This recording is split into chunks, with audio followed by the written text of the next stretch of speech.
Universidad Pequeña de Jóvenes Escribidores y Libreros. Continúa con Colombia Lee, una iniciativa que tiene como objetivo apoyar a los actores.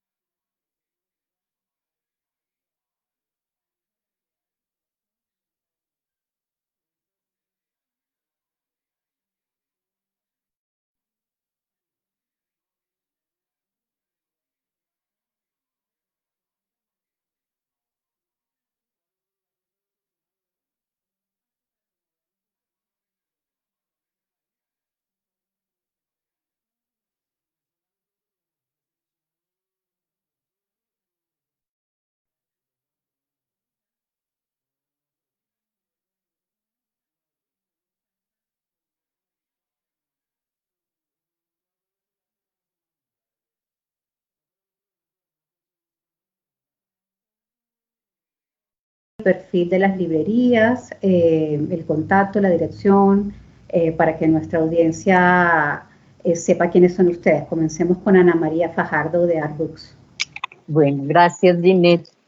Bueno, Artbooks es una librería que inició desde el año 95, más había un espacio muy interesante en Bogotá, al lado del Hotel Tequendama, que era Librería Buchholz, que era toda una historia, y el señor Buchholz cuando se retira, queda un espacio abierto para seguir la librería y nosotros tomamos su espacio ahí y iniciamos el camino de librerías. Hemos sido distribuidores y con algunas experiencias editoriales desde el año 77, lo inició mi papá Enrique Fajardo, y empezamos a entrar al mundo de las librerías muy de la mano del arte, después con el Museo de Arte Moderno, en varios sitios como la Biblioteca Luis Ángel Arango, donde hoy estamos, lamentablemente cerrados, pero atendiendo virtualmente, y hemos estado en varios sitios emblemáticos de Bogotá. Como decía, nuestro foco es muy de la mano del arte, el diseño, la arquitectura, la fotografía, la literatura infantil, y pues con esa experiencia. Y en este momento, ¿cómo los pueden encontrar los lectores?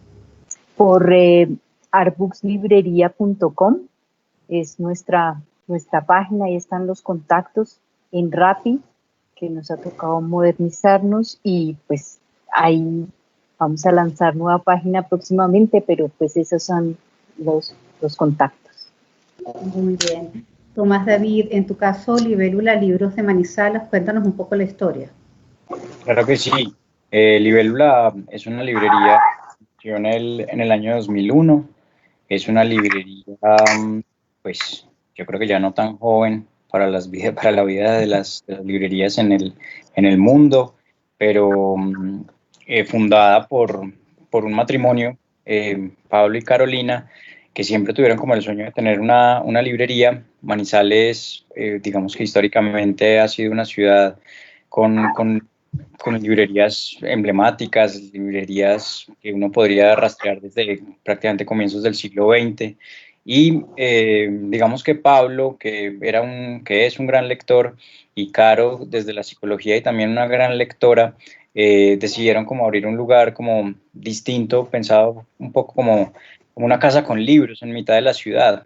Los que nos visitan o los que nos visitaban antes de todo esto, siempre se parecía como a la sala de una casa, y realmente esa era como la idea, como un sitio acogedor, un lugar no muy grande. La librería siempre ha estado en el mismo local en estos 19 años, y cuando yo salí del colegio, empecé la universidad, empecé a trabajar en Libélula, como en mis ratos libres, en los rotos que se llaman los universitarios huecos, y, y ahí empecé hasta que desde el 2011 con Cristian, mi socio, empezamos a administrarla, y hasta hoy, hasta el día de hoy, hemos estado ahí como siguiendo como el ejemplo y la tarea de Caro y de Pablo.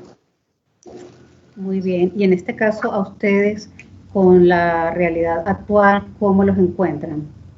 Pues intentamos ser activos en redes sociales, sobre todo en Instagram y en Facebook, digamos que son por lo menos la experiencia nos ha demostrado que son las que hoy día se están moviendo muchísimo más. Si no estoy mal, librería Libélula Libros, nos encuentran en Instagram, en Twitter estamos como Libélula Libros, pero una rápida búsqueda en Google de Libélula Libros los va a dirigir pues a Twitter, a Facebook o a Instagram, que son como las principales en las que estamos. Estamos por WhatsApp también y pues luego ahí en las redes sociales se encuentran nuestros números más fácilmente. Muy bien, gracias. Entonces, Libélula de Manizales ya es mayor de edad. Y John, en tu caso, Libélula Libros de Armenia, ¿cuál es su historia? Gracias, Ginette. Somos dos socios también, Juan David Sáenz y yo. Los dos éramos clientes de Libélula Manizales. Juan fue dependiente durante un tiempo de Libélula. Teníamos pues desde tiempo amistad con Tomás y con Cristian, y conocíamos naturalmente pues todo el proyecto que habían forjado Pablo y Carolina, y producto de la amistad entre Juan David, Tomás, Cristian y yo, pues quisimos explorar la posibilidad de una librería en Armenia. Yo vivía en Manizales, soy de Manizales. Me pasé a trabajar a la ciudad de Armenia con la Universidad del Quindío, y simplemente Juan era de Manizales, se regresaba también de haber estudiado música allá, y quisimos ensayar porque pues admirábamos lo que habían hecho Pablo y Carolina y lo que habían heredado Tomás y Cristian, y también lo que están haciendo ellos, y pues teníamos muchas ganas de empezar a aprender sobre el oficio de libreros, y pues desde el 2013 estamos en Armenia. Muy bien. Y en tu caso, ¿cuál ha sido el modo en el que has llegado a ser librero? ¿Cuál es tu historia de librero? ¿Fue con la misma librería? ¿Ya habías tenido alguna? Sí, fue con la misma, ¿no? Es digamos, un poco para la historia de lo que uno conoce, de las míticas libreras y de los míticos libreros.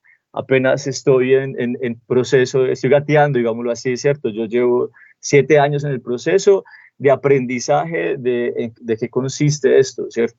Y pues nace con la misma motivación de la intención de Juan David, y es por la envidia que nos generaba lo que veíamos que sucedía, ¿cierto? No vemos lo otro, ¿cierto? El oficio de librero, un poco como decía Tomás ahorita, tiene, pues, cuando uno le preguntan, o la gente en ocasiones que tiene una visión muy romántica de los libros, dice como que envidia ser librero. Digo, pues, tiene cosas muy, muy bacanas, muy virtuosas, ¿cierto? Y que hacen que valga mucho la pena.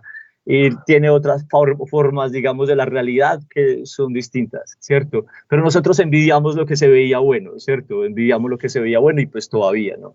Sí, yo creo que muchos han empezado precisamente porque sienten ese deseo de hacer lo que se ve en la superficie, ¿no? Claro. A pesar de que hay otros trabajos profundos que no parecen ser tan agradables, pero bueno, que forman parte de la rutina.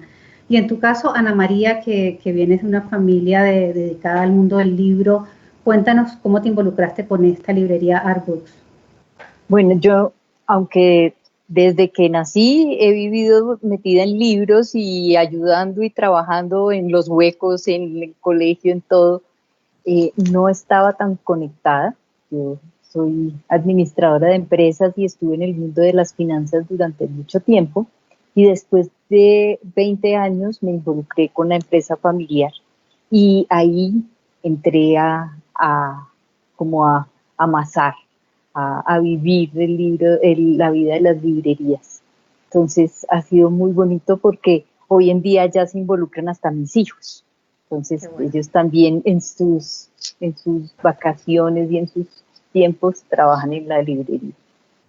Pues yo creo que un administrador es un personaje fundamental, porque muchas veces los que nos involucramos con el mundo del libro no tenemos mucha idea de lo que son las finanzas, y luego nos encontramos frente a estos documentos ininteligibles para nosotros a veces, y bueno, no nos queda más remedio. Esa es parte del trabajo profundo en el que tenemos que involucrarnos también, ¿no?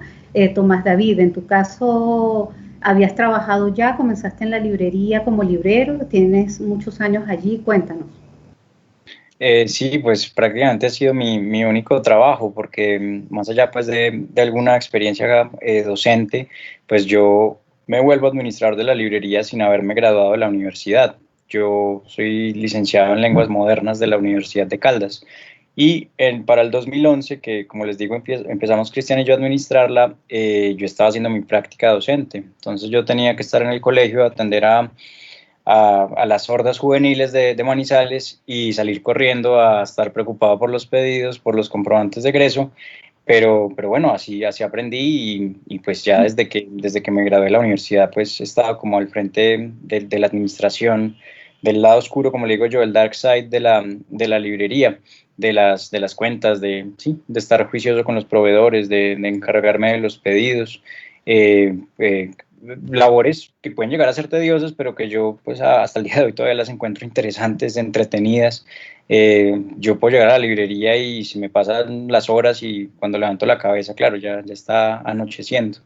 Pero bueno, hace parte como del gusto de estar entre libros, en el lugar que uno ha decidido estar y pues como lo hemos dicho en otros lugares, un lugar que se volvió como la vida entera y pues ha sido bonito todo eso. Bien, y justamente la actividad cultural que mantenía antes la librería, ¿cómo la han reactivado ahora desde marzo a partir de la cuarentena? Pues, por supuesto, entre todas las limitaciones, a mí me parece que la librería siempre ha tenido una característica y afortunadamente eso se refleja en otras buenas librerías y es como el trato con los clientes. Yo considero que es fundamental no perder como esa relación. A pesar de que, y es también como una cosa como muy mía, la librería por ejemplo, en cuanto a lanzamientos y eso no era muy activa, la librería toda la hora que fuera siempre encontrabas una conversación, encontrabas a los muchachos, encontrabas a los viejos, encontrabas a las señoritas que llegaban de la universidad, encontrabas a las veteranas que ya están jubiladas de su vida profesional, pero siempre había como un movimiento ahí muy, muy vivo, creo yo. Era como una especie de pequeño corazón que latía ahí en medio de la ciudad, entre risas, entre comentarios, entre la comentario canzón político hasta el chiste entre amigos por el último partido de fútbol. Eso es muy espontáneo y eso siempre me ha gustado mucho de la librería, desde que llegué y me atrevo a decir hasta el día de hoy, porque la conversación sigue por WhatsApp, la conversación sigue por un inbox de una red social, o sigue en la puerta, porque también van y nos visitan y pues atendemos como acatando los ciertos protocolos y ciertos cuidados, pero digamos que esa vida, en estos días, como preparando esto, encontraba una cosa muy bonita y es que, y yo creo que es como el objetivo que uno debería tener como librero siempre, una librería como espacio, y es que una librería debería volverse una costumbre del alma. Y yo siento que eso se traslada a través de un WhatsApp o a través de una visita que ya no se puede dar. Y eso lo sigo disfrutando mucho. Muy bien, así que sería como un centro social, un centro cultural y social a la vez, ¿no? La librería allá. Y en tu caso, John, ¿cómo ha funcionado la librería en Armenia y cómo funciona ahora a través del mundo virtual? Sí, Ginette, digamos que buena parte de lo que es Libélula Manizales fue justo lo que nos gustaba como idea de replicar en Armenia, ¿cierto? Porque precisamente es donde creemos que se da la cultura se da en el diálogo, ¿cierto? La cultura se da es en la conversación y aparte de eso, de la conversación surgen las inquietudes y surgen las dudas y es por eso que un escenario para conversar o para tener esas relaciones de las que habla Tomás en Manizales eran justo las que replicábamos en Armenia y digamos había un plus y es que la ventaja es que en Armenia el local es más grande, por lo menos en el que hemos estado en los últimos 3 años es más grande, y hay afuera como una especie de saloncillo que funciona como una especie de ágora, y hemos podido hacer procesos más activos culturales. Han venido escritoras, poetas, escritores, profesores, ¿cierto? Tenemos un contacto un poco, digamos, hemos tenido un contacto muy directo con algunas universidades, entonces eso también nos ha permitido como interactuar culturalmente, eso hasta hace unos meses, ¿no? En adelante lo que hicimos fue pues suspender ese tipo naturalmente de eventos y también como de participaciones porque hemos sido, digamos, culturalmente muy activos en la ciudad y pues trasladar un poco ese escenario a lo virtual, ¿cierto? Yo lo hablaba con Juan precisamente porque parecía que así las cosas estábamos haciendo como consultas psicológicas por teléfono, ¿cierto? ¿Sí? Les parecía que alguien te escribía, porque claro, es mucho más fácil cuando alguien va a la librería y te dice, ¿quiere regalar algo? Pues te aconsejamos de una vez, o si quieres, nosotros en Libélula decimos algo, y es que la librería es el catálogo, ¿cierto? Cuando nos han preguntado cuál es el catálogo de Libélula, es la librería misma. Si nos dicen dónde puedo ver lo que ha llegado, en Libélula, ¿cierto? Eso está lejos de todas las reglas de mercadeo digital y todo lo demás, ¿cierto? Pero, y seguramente también es pereza, pero nosotros le hemos apostado a que es menos pereza, como que es que si ya tenemos los libros en internet, ¿para qué van a venir a vernos? Y queremos es que vengan, se toman un café y esto. Como eso ya no se hace, entonces el WhatsApp se volvió más como un espacio un poco incluso más extrañamente íntimo, porque nos toca hablar más con las personas y nos toca como recrear un poco. Lo hablábamos también con Juan David, y es como hay la historia clásica de un librero que se llama, pues que la escribe Stefan Zweig, que es Mendel el de los libros, que es un librero sin librería, ¿cierto? Entonces me imagino a Ana María o a Tomás o a cualquier otra persona teniendo que hacer lo que solamente hace un libro con buena memoria. Yo no soy uno de ellos, y es recordar su librería para poderla contar a la gente por medio de WhatsApp, ¿cierto? Eso hemos hecho, lo hace mejor Juan David que yo porque tiene mejor memoria, ¿cierto?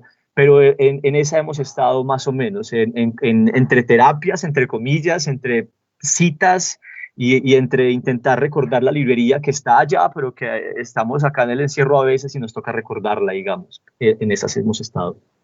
Gracias. Ana María, y en el caso de ustedes que tienen una librería con un perfil muy específico y que además son distribuidores, ¿de qué manera se están acercando ahora a, digamos, a sus clientes y lectores? Mira, la librería, como les contaba, está cerrada por estar en la biblioteca de Luis Ángel Arango, y lamentablemente desde el año pasado veníamos teniendo problemas para desarrollar toda la actividad cultural. Cuando empezaron en Bogotá todas las marchas que eran enfocadas muy en el centro, nosotros estábamos en dos sitios, que era la Cinemateca Distrital, en la tercera con 19, un edificio espectacular que inauguró el año pasado el distrito, y las marchas fueron un antes y un después. Entonces eso nos partió la actividad cultural. Hoy en día también me encanta cómo a ustedes han resumido la actividad que estamos haciendo, que esto es intimidad WhatsApp, un regalo, un día del padre, día de la madre, aniversarios, cumpleaños, y es todo recomendado, pero también le han entregado a uno como mucha responsabilidad en eso, en este libro creo que es del perfil, entonces como que esa parte también es bonita, ¿no? Que han entregado eso. Y WhatsApp, Instagram, y básicamente esas dos, y la gente llamando mucho por teléfono. Y pues el día que estuvimos hablando les contaba que a mí me sorprende cómo se ha activado, por ejemplo, la novela gráfica,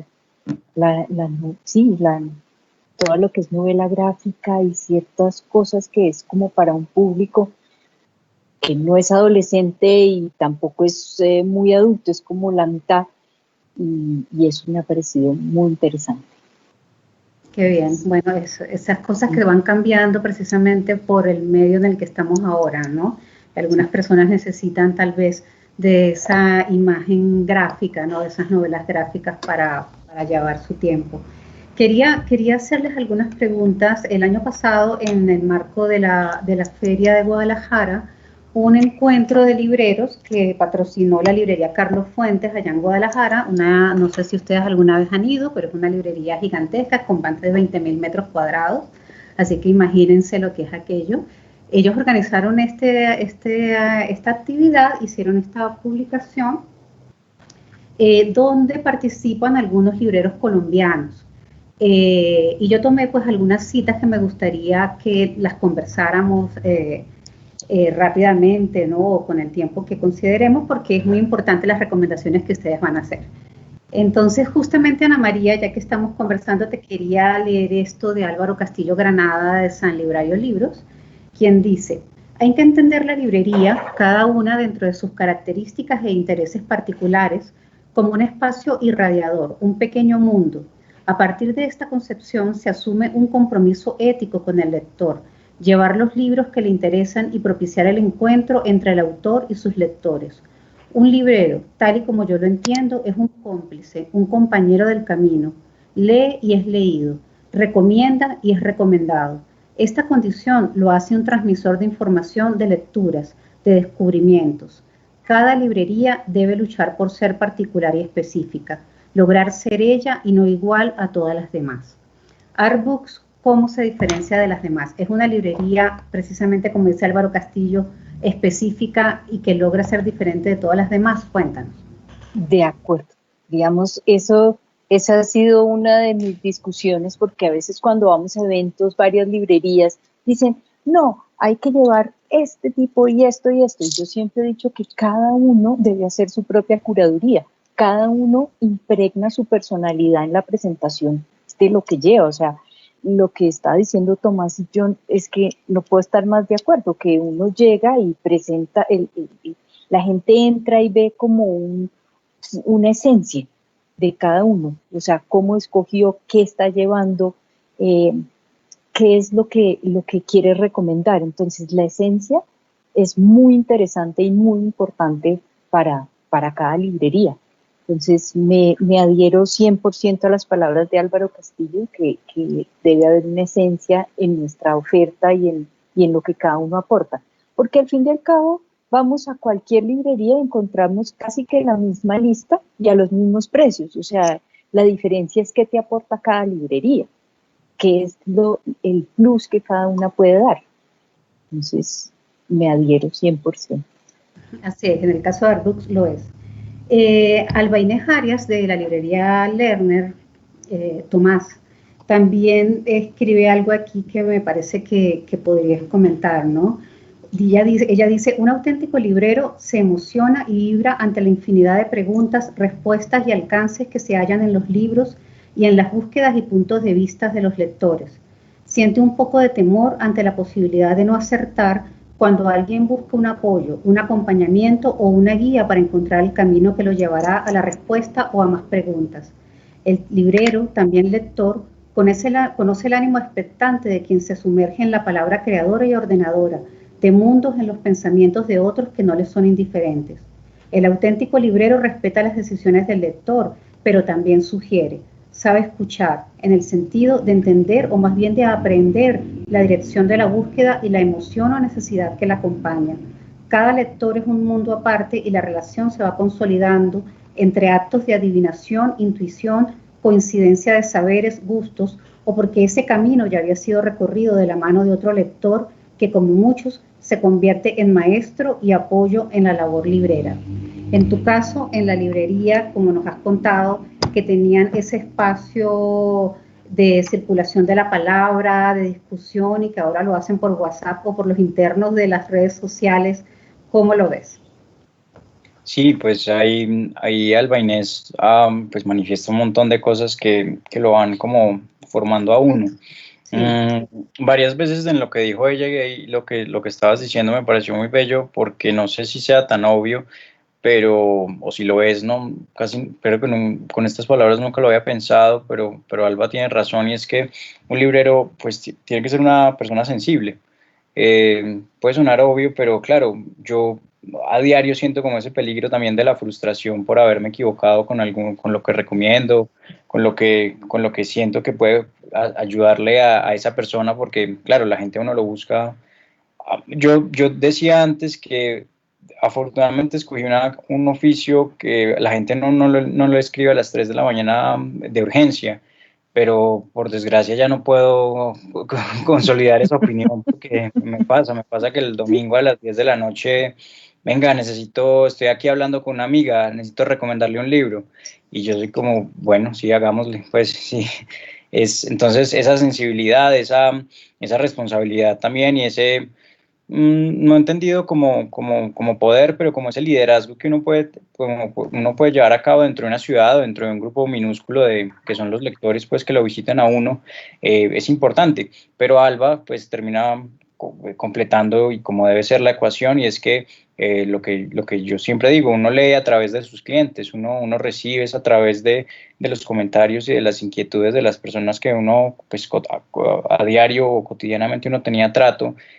Uno aprende un montón de cosas y yo me aprovecho de eso. De alguna forma absorbo como esas lecturas que me llevan a través de comentarios de libros que no he leído y que con cierta pericia, no solo comercial, pero pues sin duda también está eso ahí latente, pues uno vende cosas que no ha leído, pero que de alguna forma, pues a través insisto, de estos amigos y de estos clientes, o gente que uno no conoce y dice, vea, este libro es horrible, me pareció horrible por esto y esto, o este libro me encantó por esto y esto, uno se queda como con esas migajas y es capaz de armar un poco ahí el rompecabezas, muchas veces pues por la imposibilidad de no poderlo saber todo, ni de todas las áreas, pero yo entiendo ese ejercicio que puede sonar un poco atrevido de, venga, me está vendiendo algo que no ha leído.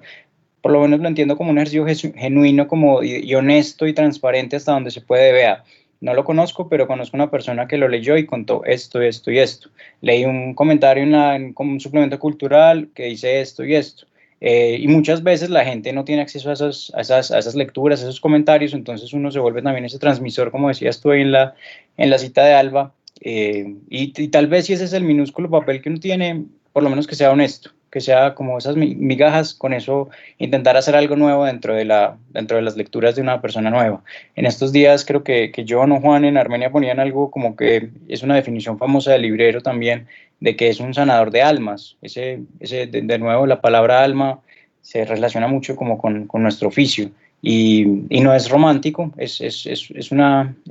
para mí es una realidad diaria, darse cuenta, conocer como ese interior de tantas personas que tienen tantas inquietudes y que ellos afanosamente creen muchas veces que uno las puede solucionar todas, y pues sabemos que conseguir los libros, pues, si uno, como lo decía por ahí en algún lado Gabriel Said, si uno contesta el teléfono todos los días y dice que no tengo el libro, no se habrá equivocado en el 99.9% de las veces. Está muy bien, sí. Bueno, yo creo que has dicho algo muy importante y es que has usado el verbo necesitar, y yo creo que si bien no es una profesión de las urgencias, pues sí, yo creo que se cubren muchísimas necesidades, ¿no? Y más en este momento que la gente está pues en un momento de introspección. John, te quería a ti comentar algo que escribe aquí Carlos Luis Torres de Lubina, también hay de aquí de Bogotá, y él dice que cada vez más la edición y comercialización de los libros se centraliza en muy pocas editoriales. Por eso todas las vitrinas de las librerías de la ciudad tienen los mismos títulos, el mismo color, el mismo contenido, etc. Esto obliga a que los lectores vean lo mismo y al final piensen lo mismo por el mismo lado. Esto va en contra de lo plural, del pensamiento libre, de la literatura, pues se piensa que lo literario, para él, va en pro de lo original y de lo nuevo. En el caso de ustedes, ¿cómo hacen para que no sea así? Para que no se vean los mismos colores, los mismos libros que, según Carlos Luis, se ven en todas las librerías. Sí, gracias, Ginette. Yo no estoy de acuerdo con esa afirmación. Sí, es decir, eso seguramente suceda con las librerías de cadena. Indudablemente, si tú vas a la Librería Nacional y a la Panamericana, seguramente pasa eso. Pues no hay una novedad frente a la vitrina, por ejemplo, pero con Libélula pasa una cosa, hace poco sucedió hace una semana que estamos dentro de la librería, la gente no puede entrar, tenemos una especie de como sillas en la entrada, pero un señor de afuera comentó algo sobre la vitrina. Entonces yo le decía a Carlos López, que es nuestro dependiente, le decía, hace rato alguien no decía nada sobre la vitrina. Y alguien que note la vitrina de una librería es alguien, digámoslo así, especial. ¿Sí? Es decir, es fijarse, es como si alguien se fijara en cosas pequeñas de tu comportamiento. O sea, la gente se fija en los atributos o defectos evidentes de nuestro cuerpo o en las particularidades especiales de nuestra forma de vestir, pero regularmente alguien no se fija en cosas más pequeñas de nuestros hábitos.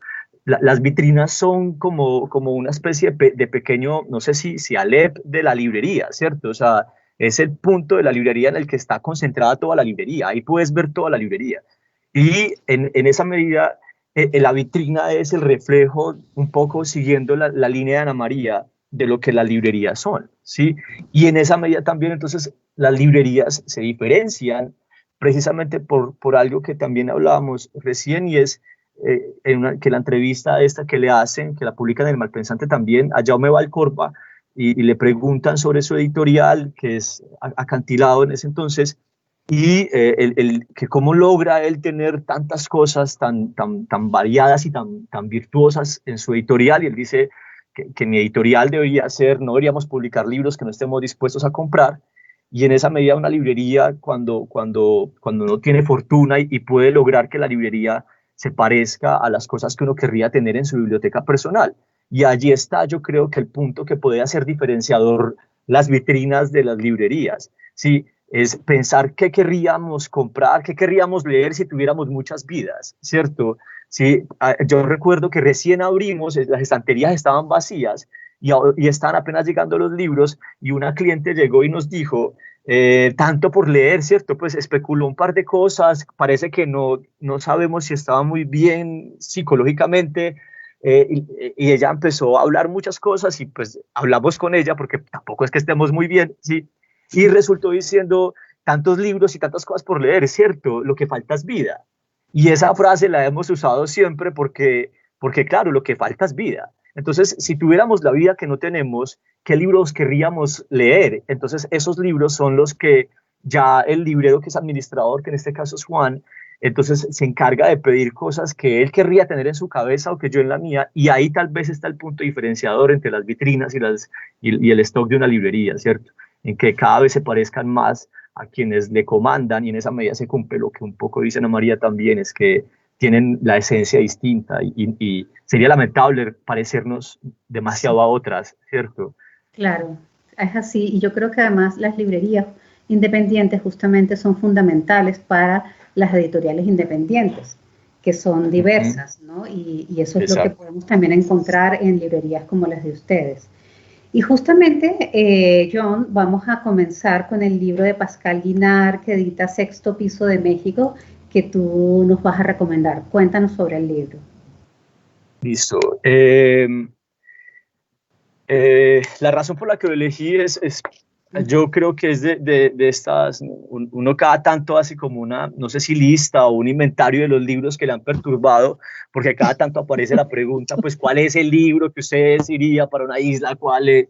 Yo no sé si yo me llevaría a Butes para una isla, pero creo que estarían en el podium de la elección, ¿cierto? En la discusión, porque, ok, sí, es la historia de Butes. En la historia, en la mitología, hay un hombre que es icónico, ¿cierto? Que es Odiseo, y lo que es icónico entre todas las aventuras de él, hay una que ha constituido casi, o que ha significado también como el mito del origen, o uno de los mitos del origen, que es cuando Odiseo debe pasar con su nave por en medio de las sirenas. Circe lo manda por el camino que no es, ¿cierto? Él va por en medio de las sirenas, hace que sus hombres se tapen los oídos con cera, y obliga a sus hombres a que le amarren, pero a que no le tapen los oídos con cera, porque las sirenas, sabemos, el canto encanta, y el encanto de las sirenas nos hace ir hacia ellas, y las sirenas son monstruos, ¿cierto? Entonces, la treta funciona, ¿sí? Y ellos pueden seguir, porque a pesar de que Odiseo escucha el canto de las sirenas, está encantado por ellas, está amarrado al mástil con cadenas, entonces no puede zafarse. Esa es la historia más popular, digámoslo así, sobre la relación de un hombre con las sirenas, y somos hijos de Odiseo, ¿sí? Digamos, esa es como un poco la ruta que dice Pascal Quignard, pero también dice que somos hijos de Butes. En los Argonautas, tiempo antes de la narración de la Odisea, otro hombre, otros individuos en una nave, los argonautas, pasaron por cerca de las sirenas, pero en este caso el truco no fue taparse los oídos con cera. En este caso el truco fue, digamos, opacar el ruido que hacían las sirenas con la música de los hombres, ¿cierto? Entonces la naturaleza, las sirenas cantaban para encantar a los hombres, pero los hombres entonaban un canto más alto para no escuchar el canto de la naturaleza, de las sirenas, y es el canto de Orfeo, que era el hombre que tocaba la lira, que enamoraba a hombres y a dioses. Entonces todos los argonautas se alejan del canto de las sirenas, pero Butes se lanza hacia ellas. Entonces la historia de Butes es la historia de alguien que se lanza sabiendo que las sirenas son no solamente el canto de la naturaleza, sino que en ese canto puede sucumbir. Y entonces lo que hace Butes es un ensayo rarísimo porque es entre poesía, filosofía, antropología, historia y música, en el que habla de la importancia de arrojarse, de saltar, ¿cierto? De lo que nos pasa, y en últimas, la lección la hice porque, entre otras, las razones por las que leemos, que son varias, pero quizá las que más me gustan, es un poco porque hay cosas que no entendemos de nosotros y de los otros, y que se vuelve como cierta urgencia en la cabeza, ¿cierto? Lo hablábamos también con Juan en la librería, y es que deberíamos procurar estar en la librería el tiempo que sea posible, porque pues atender a la gente, ¿cierto? Porque si usted está en una pandemia, ¿cierto? O sea, es absurdo pensar esto, y está en Colombia, que no es de poca monta tener ambas cosas juntas, ¿sí? Y usted quiere leer, es porque usted tiene una urgencia clínica. O sea, si usted quiere dar un regalo, usted no tiene una urgencia clínica, pero usted quiere leer para usted, usted tiene una urgencia clínica. Esto es médicamente necesario para usted. Y en esa medida, si nosotros le damos cualquier cosa, es como si leyéramos acetaminofén, ¿cierto? Y no queremos dar acetaminofén. Entonces, pensé qué tipo de libro sería el mejor remedio para una urgencia clínica, para por lo menos diagnosticarnos. Y creo que Butes es eso, porque en últimas nos muestra de que estamos enfermos, y tal vez estamos enfermos y enfermas porque hemos sido hijas de Odiseo, ¿cierto? Hemos sido hijas de quien no quiere escuchar en la música la naturaleza y se ha embebido en la música de los hombres, y es tal vez por eso que la vida es en ocasiones tan lamentable, porque está llena de lo que los hombres dicen cuando lo que dicen no es música, ¿cierto? Y eso es un salto que da en el libro, y con esto termino. Cuando al final, al desenlace, si es que ese libro tiene un desenlace o un final, en el desarrollo, digámoslo así, él empieza a decir que quizá lo único que valga de nosotros es el lenguaje que se parezca a la música. La poesía se parece a la música, ¿cierto? Entonces, quisiera simplemente leer un fragmento del final que podría dar una idea general de qué tipo de medicina podría hacer Butes. A veces, hace poco supe que conocí a alguien cercano que tenía todos los síntomas del virus, pero que no quería hacerse la prueba porque qué susto saber que uno tiene eso, ¿cierto? Entonces tenía todos los síntomas, ya no tenía olfato, llevaba 3 días embalado, o sea, todo. Pero te le pregunté, se hizo la prueba, ¿no? Hágasela. Me dijo, no, qué susto saber que uno tiene eso. Entonces, tal vez el libro de Butes no sé si sea medicina, sea como ser como resultado de, ¿cierto? Como que, mira, sí tienes esto, sí. Dice, la voz humana, cuando es cantada, se sitúa a medio camino entre el grito de especie biológica y la lengua nacional adquirida. La música es la nostalgia. Después del aprendizaje de las lenguas colectivas, del estado anterior de la fonación, del aliento, de la animación, del ánima, de la psique, porque los afectos conocen algo del mundo. También lo sonoro linda con las experiencias más antiguas del ser humano que preceden las relaciones establecidas después con el mundo externo y con los otros ejemplares de humanidad que allí se descubren frecuentemente en la incomodidad y en la oralidad activa. Los movimientos de las grandes olas de sonidos ritmados, desnudos de sentido, no solamente descargan, sino que reavivan inmediatamente la vida emocional más interna y más arcaica. Y yo creo que eso es un poco la invitación de Butes, de que dejemos tanto ruido que es solamente producto humano y que intentemos escuchar la música del mundo, es decir, ser como Butes y arrojarnos un poco a la música de las sirenas. Sí, es la razón por la que querría recomendarlo. Muchísimas gracias, John. Yo creo que es una gran recomendación para este momento y para los momentos que vienen, ¿no? El arrojo es fundamental y ahora muchos tenemos que transformar y no hay que tener tanto miedo. Ana María, tú nos ibas a recomendar Reinventarse, justamente tu segunda oportunidad de Mario Alonso Puig. editado Sí. por Plataforma Editorial en España. Cuéntanos. Sí. Mira, este es el libro de reinventarse y John tiene mucho que ver con lo que nos acabas de decir. Este no es el típico libro de autoayuda de los cuales no me identifico, sino es un libro que está muy bien estructurado por un médico que dice que nos lancemos, que no nos bloqueemos. Y tiene una frase que resume mucho el libro, que es: reinventarse es descubrir la ciencia y el arte de lo posible, es liberarte. Entonces, es un libro que habla de qué estamos hechos, de que nos tenemos que conocer a nosotros mismos y que no es el que no, tú puedes, no, sino que conscientemente en nuestra mente está toda la capacidad para ser grandiosos. Tiene una estructura de cómo se lee, cómo resume, que es muy interesante. Me voy a atrever a leer algunas apartes. Usted no tiene que convertirse en nadie diferente a quien ya es, porque en esencia usted ya es perfecto. Esto es totalmente completo. Lo único que tal vez necesita es descubrir qué hay realmente detrás de la palabra yo soy. Y otra frase que dice: las palabras se las lleva el viento, las palabras no se las lleva el viento, sino que crean realidades. Busque palabras para ayudar y no para anularse. Tal vez se sorprenda de lo que empieza a suceder con usted. Entonces, es un descubrirse y saber que uno tiene capacidades y que a veces nos dejamos llevar por el mundo y el mundo toma decisiones por nosotros, como la realidad que estamos viviendo, pero que esas realidades las puede uno utilizar para, para renacer como la oruga mariposa. Entonces,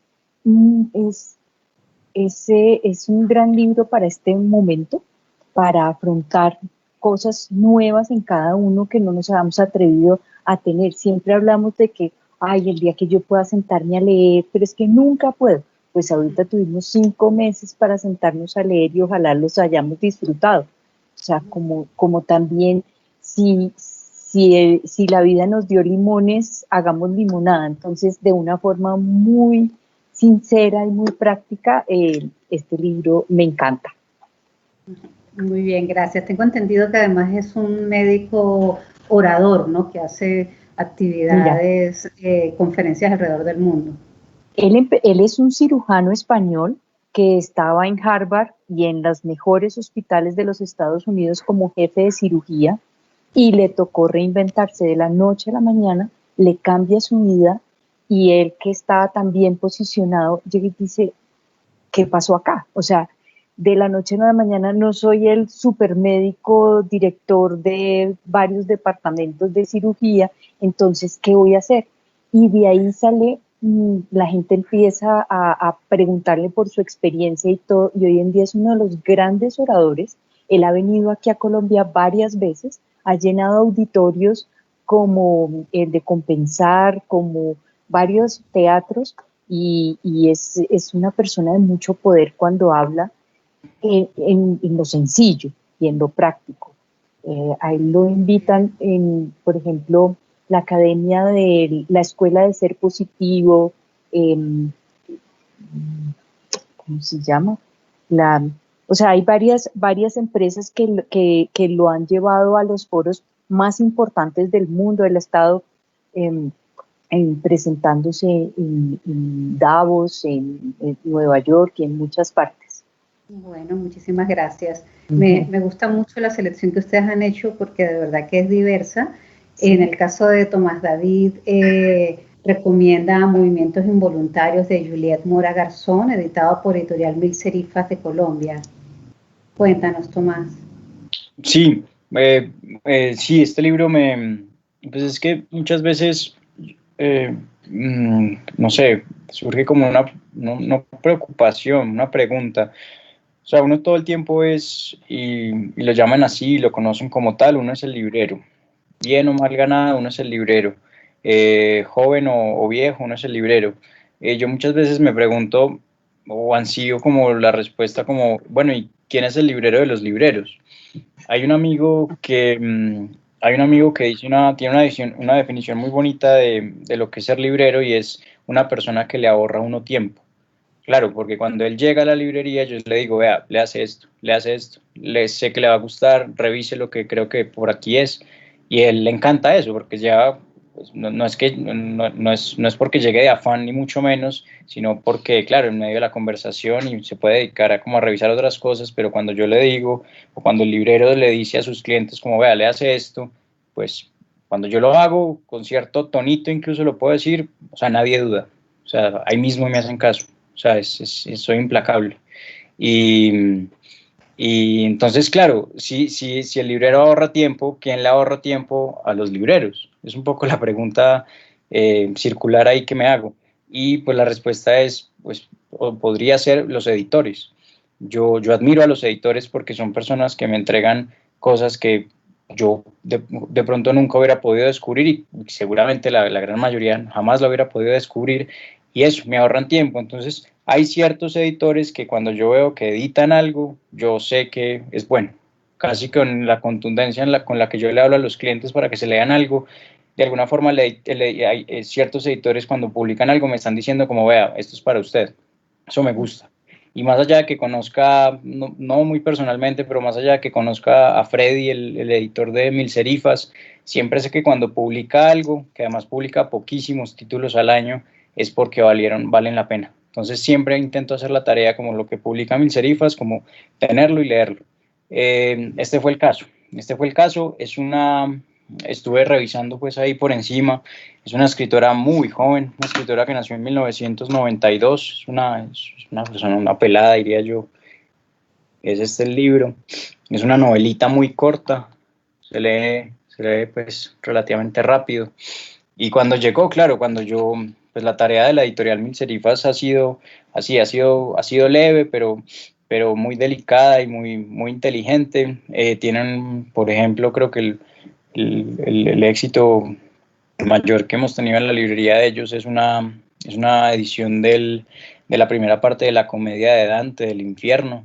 Tiene una traducción hecha por colombianos, comentada por académicos colombianos.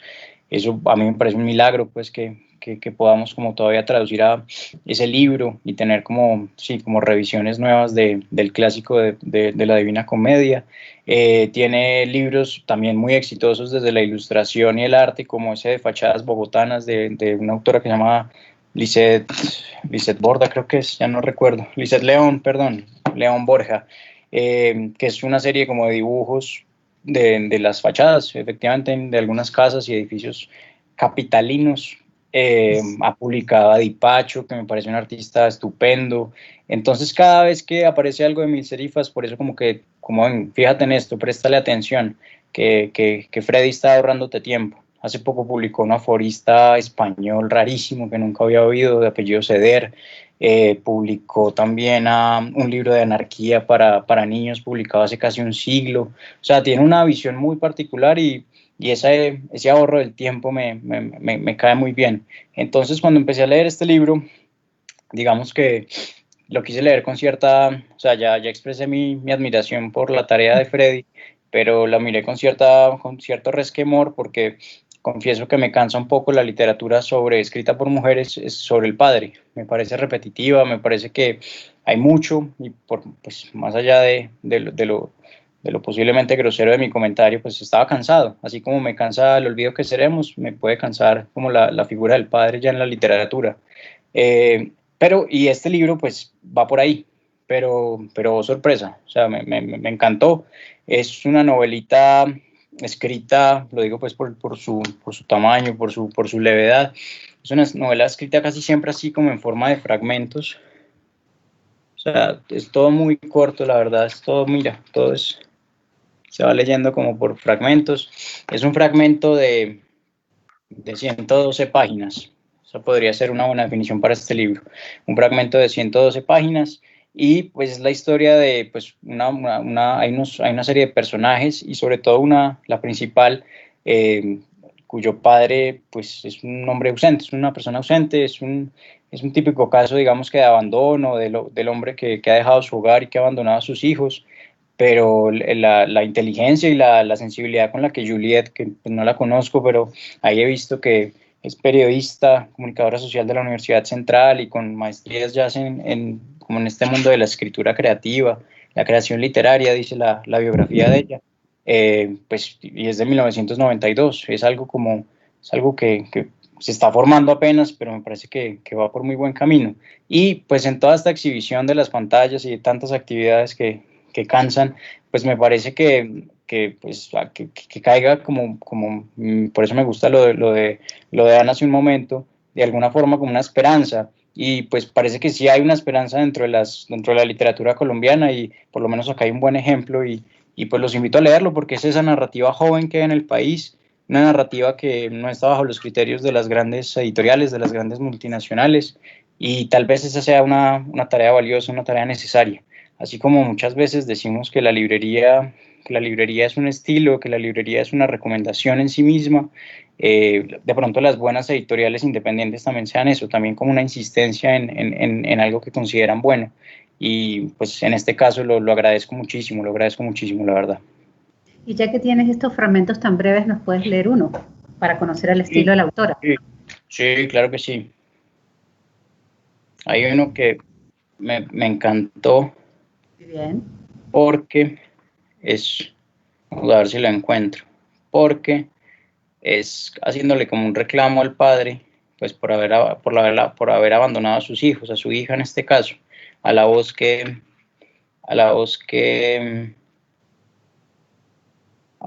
nos está hablando. Y el fragmento, así no lo encuentro, igual pues les puedo leer otro, pero me gustaría encontrar ese, porque es una cosa muy bella, porque es ella revisando. Venga.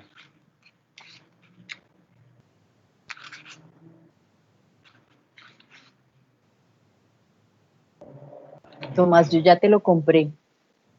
Buenísimo. Ahorita te escribo. Mira, por ejemplo, qué bonito. Nací primero que tus otros hijos, te conocí mucho tiempo después. ¿Cómo podías dormir sin saber cuál de las luces que titilaban era la de mi habitación? O sea, el hombre, porque él vive en el barrio, uno luego se va dando cuenta, el tipo vive en el barrio y la hija, la narradora nunca lo supo mucho después, y se hace esa pregunta, ¿cómo podías dormir sin saber cuál de las luces que titilaban era la de mi habitación? Alguna de esas casitas ahí vivía tu hija y tú nunca hiciste nada por averiguarlo. Sí, una imagen perturbadora realmente. Sí. Bueno, les agradezco muchísimo las recomendaciones y también el que hayan leído en voz alta. A mí la lectura en voz alta me parece algo fundamental. Es algo que a veces se ha perdido, pero que lo considero necesario, ya que utilizamos esa palabra en algún momento, y también puede ser incluso terapéutico, ¿no? Yo soy editora y se lo recomiendo a los autores con los que trabajo cuando están en etapa de manuscrito. Lee un poco en voz alta lo que escribes, que funciona bastante bien para corregir. Así que les agradezco muchísimo las recomendaciones, el haber tomado este tiempo para estar con nosotros, con la Cámara del Libro en este espacio. Quiero recordar el contacto con ustedes, con las librerías. En el caso de Artbooks, es artbookslibrería.com, y sus redes sociales, librería Artbooks en Facebook. En Libélula es @libélulalibros en Facebook, y librería Libélula Libros en Instagram. También invitarlos, gracias a ustedes por participar. Mañana a las 4 de la tarde, por esta misma vía, habrá una conversación sobre la industria editorial. Los invitamos, esto está auspiciado por la Cámara Colombiana del Libro. Vamos a cerrar esta conversación con un video en el marco de las 12 tareas esenciales de los libreros que proponen la Cámara Colombiana del Libro y el cuarto plegable del colectivo Huracán. En este caso, los libreros Álvaro Castillo Granada de San Libario Libros en Bogotá y César Estrada de la librería Pandora de Envigado hablan sobre la tarea esencial de seleccionar libros. Muchísimas gracias a todos y a la audiencia. Hasta luego, muchas gracias. Chao. Chao.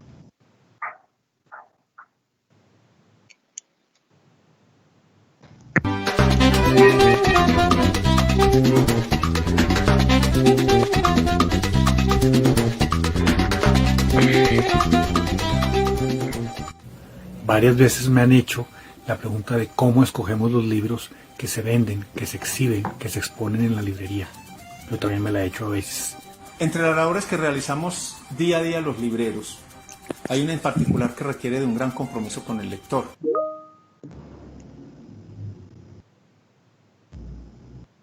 Nuestro catálogo. El primer criterio para escoger los libros en la librería son los libros que yo he leído, que me gustaría leer y que me gustaría que otras personas leyeran. Prácticamente el lector